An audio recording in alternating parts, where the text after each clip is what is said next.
बहुत प्यारे बच्चों, आपका स्वागत है हमारी हिंदी की कक्षा में। प्यारे बच्चों, आज हम पाठ तितली के बारे में चर्चा करेंगे। बेटा, तितली एक बहुत ही सुंदर और चंचल होती है और तितली रंग बिरंगे पंखों को लिए हुए होती है। तितली सबका मन मोहने वाली होती है और ये बागों में घूमती हैं और तरह तरह के फूलों पर बैठती हैं। विद्यार्थियों, तितली के 4 पंख होते हैं और आपको पता है इनके जो कान होते हैं वो पंखों पर ही होते हैं। इनके ये एंटीना होते हैं जिनकी सहायता से ही किसी भी चीज़ की सुगंध लेती हैं। और जो तितली होती है उनकी 12,000 आँखें होती हैं।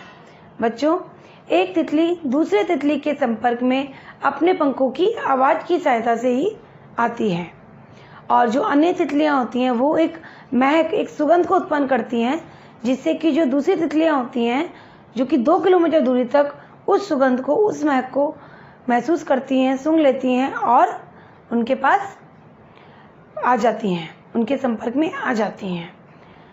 तितलियाँ बहुत ही रंग बिरंगी होती हैं और बहुत ही सुंदर होती हैं। आइए इस कविता का देखते हैं, इस कविता को पढ़ते हैं। इस कविता के कवि हैं श्री निरंकार देव सेवक जी। देखिए बेटा, दूर देश से आई तितली चंचल पंख हिलाती। बेटा, अपने पंखों को, अपने चंचल पंखों को लहराती हुई, हिलाती हुई वो दूर देश से कोई तितली आई है। फूल फूल पर, कली कली पर इतराती इतलाती। और वो फूल फूल पर, अलग अलग तरह तरह के फूलों पर, कलियों पर मचल रही है, इतला रही है, इतरा रही है। यह सुंदर फूलों की रानी, धुन की मस्त दीवानी। और ये क्या होती है? फूलों की रानी होती है। तितली क्या होती है बेटा? सुंदर फूलों की रानी होती है और अपनी धुन की, अपनी लगन की दीवानी होती है। हरे भरे उपवन में आई, करने को मन मानी। और ये हरे भरे, बहुत जो हरा भरा उपवन होता है उसमें अपनी मनमानी करने के लिए आती है। कैसे? कभी ये इधर घूमती है, कभी उधर घूमती है, कभी किसी फूल पर बैठती है, कभी किसी फूल पर बैठती है। कितने सुंदर पर हैं इसके, जगमग रंग रंगीले। और इनके जो पंख हैं वो कैसे हैं? रंग रंगीले, सुंदर और रंग रंगीले हैं। लाल हरे बैंजनी बसंती, काले नीले पीले। और किस किस रंग के हैं बेटा?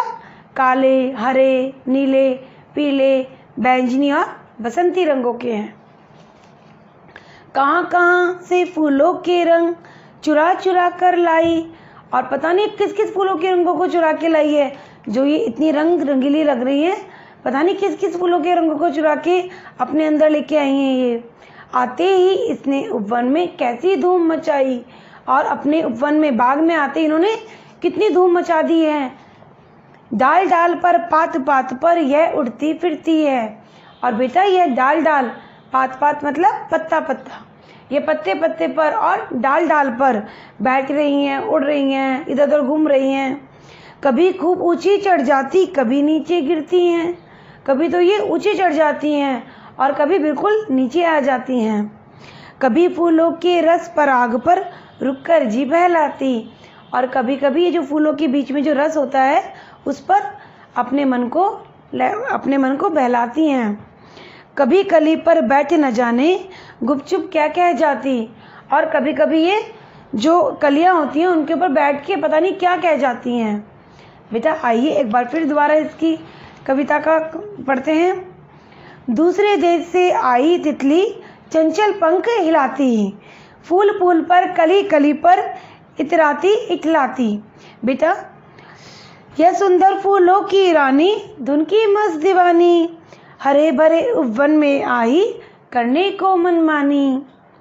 कितने सुंदर पर हैं इसके, बैंजनी बसंती, काले नीले पीले। कहाँ कहाँ से फूलों के रंग चुरा चुरा कर लाई। आते ही इसने उपवन में कैसी धूम मचाई। डाल डाल पर, पात पात पर यह उड़ती फिरती है। कभी खूब ऊंची चढ़ जाती, कभी नीचे गिरती है। कभी फूलों के रस पराग पर रुककर जी बहलाती। कभी कली पर बैठ न जाने गुपचुप क्या कह जाती। प्यारे बच्चों, अब आप इस पाठ को दोबारा पढ़ेंगे और इसमें से नए शब्द को अंडरलाइन करेंगे। आइए अब हम नए शब्दों के बारे में चर्चा करते हैं। देखिए, चलिए बच्चों, हम नए शब्द लिखते हैं।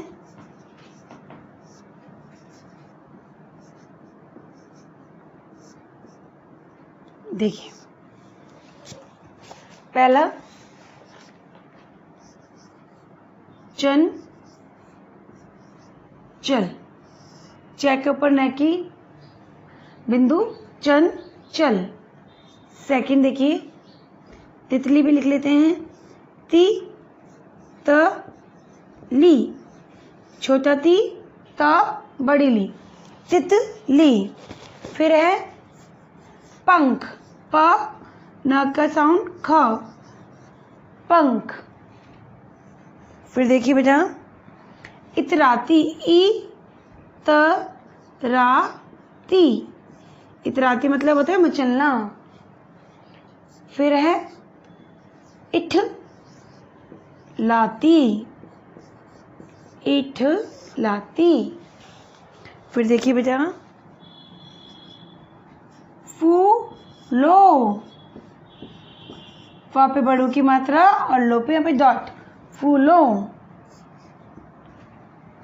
धुन, ध छोटों की मात्रा न, धुन। देखिए, दीवानी, दी वा नी, बड़ी दी वा नी, दीवानी।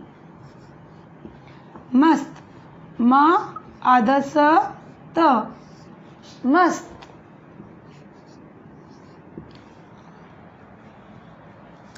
उपवन, उ प व न, उपवन।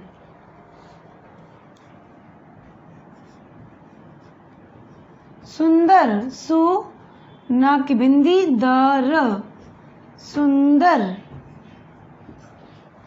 अब देखिए, बसंती, ब स न की डॉट ती, बसंती।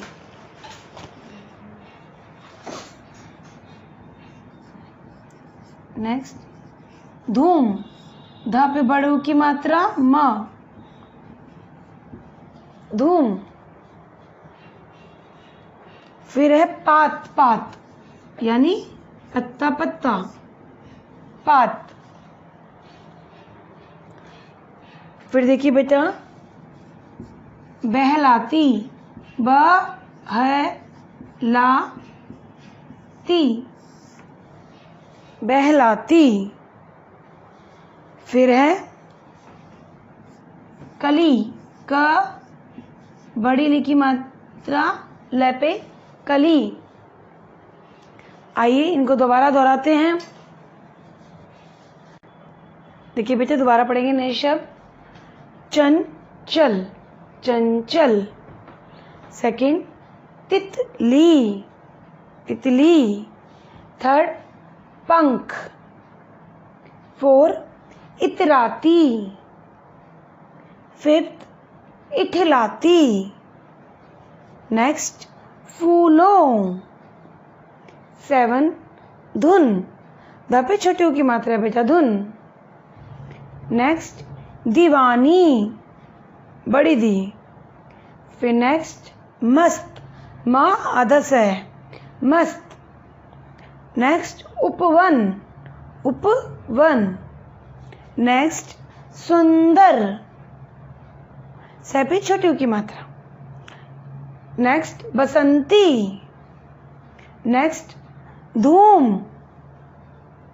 फिर है पात। फिर है बेटा बहलाती। फिर है कली। प्यारे बच्चों, आप इन नए शब्दों को 2 बार पढ़ेंगे और उनको अपनी उत्तर पुस्तिका में सुंदर राइटिंग में लिखेंगे। आइए हम अब शब्दार्थ के बारे में चर्चा करते हैं। देखिए, आइए बच्चों शब्दार्थ देखते हैं।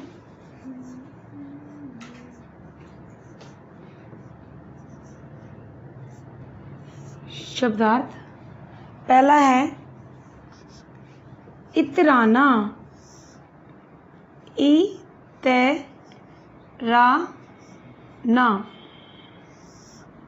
इतराना, इतराना का क्या अर्थ होता है बेटा? इतराना शब्द है, उसका अर्थ है मचलना।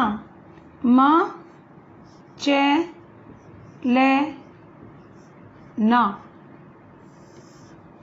मचलना। दूसरा है ध, छोटे ऊ की मात्रा न। धुन, धुन का अर्थ होता है लगन। ले गे ने, लगन। फिर है विद्यार्थियों उपवन। उ प व न, उपवन। उपवन का मतलब होता है फुलवारी। देखो जब हम फूल लिखते हैं तो बड़े ऊ की मात्रा आती है फै पे, पर जब हम फुलवारी लिख रहे हैं तो फै पे छोटे ऊ की मात्रा आएगी बेटा। फुल वा री, रै पे बड़े की मात्रा, फुलवारी। अब देखिए पर, प र, पर। पर का मतलब क्या होता है बेटा? पंख। प पे ने का साउंड, ख, पंख। पै पे ने की बिंदी, ख, पंख। नेक्स्ट है पा त, पात, डैश, पा त, पात, पात। इसका मतलब क्या होता है? पत्ता, पत्ता। प आधा त ता, यानी एक पात का मतलब पत्ता। फिर यहाँ पे पात, पात है इसलिए हम लिखेंगे पत्ता, पत्ता। डैश करके पे आधा त ता, पत्ता। फिर नेक्स्ट है जी। जी, जी का मतलब क्या होता है? मन। म न, मन।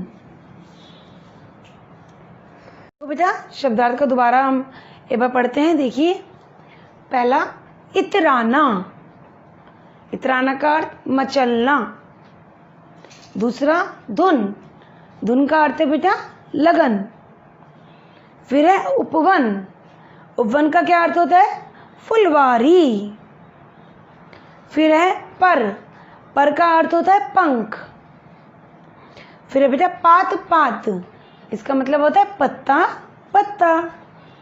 और लास्ट है जी, जी का मतलब होता है मन।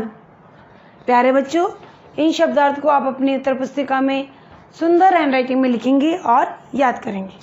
देखिए अब आप मुझे बताइए, जब आप तितली को देखते हैं तो आपके मन में क्या आता है? क्या करता है आपका मन? उस तितली को पकड़ने का करते हैं ना, उसको पकड़ लें फटाफट से और अपने हाथ पे ऐसे रख लें ना। यस, देखिए बेटा तितली तो चंचल होती है, वो कभी इधर घूमती है कभी उधर घूमती है ना, कहीं पे भी बैठ जाती है, कहीं भी कुछ भी ले लेती है, यानी कहीं पे बैठ के किसी फूल पे बैठ गई। क्या हमें भी ऐसा करना चाहिए? यानी जब आप किसी के घर पे जाएं तो आपको भी इधर उधर घूमना चाहिए और उनके घर में जो भी सामान रखा है, जो भी वस्तुएं रखी हैं, क्या आपको भी उन्हें ले लेना चाहिए? बताइए, करना चाहिए ऐसा? बताइए। नहीं, नहीं करना चाहिए बेटा। वो तो तितली है, वो तो फूलों पे बैठती है, उसका तो नेचर ही ऐसा होता है। बट हम लोग तो ऐसे नहीं है ना। डोंट डू लाइक दिस, हमें ऐसा नहीं करना चाहिए, क्योंकि इससे क्या होता है? इससे हमारे गलत मैनर्स पता चलते हैं कि बच्चे को एटिकेट्स नहीं है, उसको मैनर्स नहीं है। अगर हम किसी के घर पे जा रहे हैं तो हमें बहुत अच्छे से बिहेव करना चाहिए, हमें इधर उधर नहीं घूमना चाहिए और ना ही किसी की चीज़ों को उठाना चाहिए। यस, हमें अच्छे से बिहेव करना चाहिए, एक जगह बैठना चाहिए और अपने मम्मी पापा का कहना मानना चाहिए। ठीक है? तो ऐसा नहीं जैसे तितली इधर घूम रही है, वो चंचल है, आप भी किसी के घर में जाओ इधर घूमने लग जाओ। No, don't do like this. Okay. और विद्यार्थियों, अब आपको क्या करना है? तितली का एक बहुत सुंदर चित्र को अपनी उत्तर पुस्तिका में बनाना है और उसमें कलरफुल रंग भरने हैं, रंग बिरंगे रंगों से उसको सजाना है और फिर उसको व्हाट्सएप पे भेजना है। ठीक है? अब आपने इस पाठ के बारे में चर्चा करी, तितली के बारे में। आज हमने उस पाठ को पढ़ा, उसके नए शब्द और उनके शब्दार्थ के बारे में चर्चा करी। अब मैं आपसे आशा करती हूँ कि आपको ये पाठ अच्छे से समझ में आ गया होगा कि तितली का नेचर कैसा होता है, ठीक है, उसका स्वभाव कैसा है, उसके पंख कैसे होते हैं, वो फूलों पे कहाँ बैठती है, ऊपर में कैसे वो लहराती हुई फिरती है ना। यस, तो इस पाठ को आप पढ़ेंगे 2 बार और इस कविता के 2 पैराग्राफ को याद करेंगे, ठीक है, और अपने किसी भी घर में किसी भी मेंबर को सुनाएंगे और इनके नए शब्दों को और शब्दार्थ को अपनी उत्तर पुस्तिका में लिखेंगे और याद करेंगे, ठीक है प्यारे बच्चों। Okay, bye bye friends, bye.